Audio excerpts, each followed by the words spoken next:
Hi friends, welcome to my channel. ഇന്ന് ഞാൻ ഉണ്ടാക്കുന്നത് ചെമ്മീൻ പടവലങ്ങ തേങ്ങ അരച്ച കറിയാണ് കേട്ടോ. അതിനായിട്ട് ഞാനൊരു പടവലങ്ങ എടുത്തിട്ടുണ്ട്. ഇത് വീട്ടിൽ തന്നെ ഉണ്ടായ പടവലങ്ങ കേട്ടോ.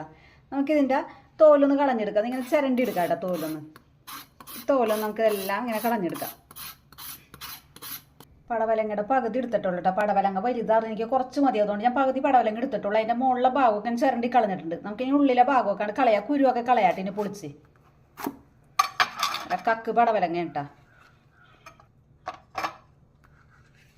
നമുക്കിനി ചെറുതായിട്ട് അരിഞ്ഞെടുക്കാം കേട്ടോ. വലുതാക്കരുത്, ചെറുതാക്കി ഇതേപോലെ ഞാൻ ചെറുതായിട്ട് അരിഞ്ഞെടുത്തിട്ടുണ്ട് കേട്ടോ.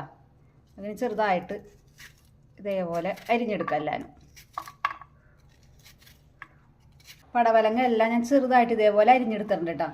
ഒരു കലത്തിലേക്ക് മാറ്റാം. അത് പടവലങ്ങ ഒരു കലത്തിലേക്ക് ഇട്ട് കൊടുക്കാം കേട്ടോ. ഇങ്ങനത്തെ കറിയൊക്കെ വെക്കുമ്പോൾ മൺകല്ല് കൊടുക്കണം കേട്ടോ. അതാണ് ടേസ്റ്റ് കൂടുതൽ.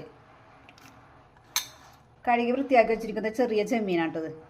അത് ഓരോരുത്തർ ഇഷ്ടാനുസാരം കൊടുക്കാം കേട്ടോ. ചെമ്മീൻ കൂടുതലനുസരിച്ച് ടേസ്റ്റ് കൂടുകയും ചെയ്യും.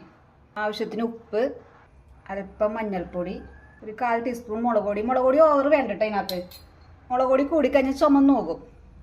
ഒരു പച്ചമുളക്, എരിവിന് വേണ്ടി 3 പച്ചമുളക് എടുക്കുന്നുണ്ട് ഞാൻ. എരിവിനനുസരിച്ച് എടുക്കാതെ. ഈ പച്ചമുളകിന് എരിവ് കൂടുതലാണെന്നുകൊണ്ട് ഞാൻ 3 എടുക്കുന്നുണ്ട്. എരിവ് കുറവാണെങ്കിൽ ഒരു 3 4 എടുക്കുക, 4 5 എടുക്കാം കേട്ടോ. വേവാനുള്ള വെള്ളം ഒഴിച്ചു കൊടുക്കാം ആവശ്യത്തിന്. പുളിക്ക് ആവശ്യമായിട്ട് ഞാൻ ഇതിനകത്തേക്ക് ഒരു ചെറിയ തക്കാളിയുടെ പകുതിയാണ് എടുക്കുന്നത്. ഇനി പുളി വേണമെങ്കിൽ ഇടാട്ടോ. കുടപ്പുളി ഒരു ചെറിയ കഷ്ണം, വാളംപുളി എന്തെങ്കിലും ചെറിയൊരു കഷ്ണം ഇടാം. എനിക്ക് ഓവർ പുളി ഇഷ്ടമല്ലാത്തതുകൊണ്ട്, ഈ കറിക്ക് ഓവർ പുളി ഇഷ്ടമല്ലാത്തതുകൊണ്ട് ഞാൻ ചെറിയൊരു തക്കാളി ഇടുന്നത്. നമുക്കിത് വേവിച്ചെടുക്കാം. പടവലങ്ങ വേവുന്ന സമയമാണ് നമുക്കൊരു അരപ്പ് തയ്യാറാക്കട്ടോ. ഞാൻ ഒരു തേങ്ങയുടെ അരമുറി തേങ്ങ എടുത്തിട്ടുണ്ട്, 2 ചുവന്നുള്ളി എടുത്തിട്ടുണ്ട്, ഒരല്പം മഞ്ഞൾപ്പൊടി എടുത്തിട്ടുണ്ട്. നമുക്ക് ഫൈനായിട്ട് അരച്ചെടുക്കാം. മഞ്ഞൾപ്പൊടി വേണമെങ്കിൽ ഉപയോഗിക്കേണ്ട കേട്ടോ. പടവലങ്ങയിൽ ഉപയോഗിച്ചേക്കണേണ് ഞാൻ. എന്നാലും അരക്കുമ്പോൾ എപ്പോഴും ഞാൻ മഞ്ഞൾപ്പൊടി ഇട്ട് അരക്കാറുണ്ട്. നല്ലോണം അരച്ചെടുക്കണം കേട്ടോ. നല്ലോണം അരച്ചെടുക്കാം. പടവലങ്ങ വെന്തിട്ടുണ്ട് കേട്ടോ. ഓവർ വെള്ളം വെക്കണ്ട കേട്ടോ. പടവലങ്ങക്ക് ചെറുതായിട്ട് വെള്ളത്തിൻ്റെ അംശം ഉള്ളതുകൊണ്ടേ വെള്ളം വരും കേട്ടോ. ഈ നല്ലോണം വെന്തിട്ടുണ്ട്, നല്ല ചൂടുണ്ട്. നമുക്കിനി അരച്ച് വെച്ചിരിക്കുന്ന അരപ്പൊഴിച്ച് കൊടുക്കാം. തേങ്ങയും ഉള്ളിയും കൂടി ഫൈനായിട്ട് അരച്ചതാണ് കേട്ടോ. മിക്സിയിലെ ജാറിലേക്ക് അല്പം വെള്ളം ഒഴിച്ചൊന്നും എടുക്കട്ടെ. ഓവർ വെള്ളം വേണ്ട, കുറച്ച് മതി. നല്ല തിക്കായിരിക്കണം കറിയാണിട്ടത്. മിക്സിയുടെ ജാറിലേക്ക് കുറച്ച് വെള്ളം ഒഴിച്ചു കൊടുക്കാം.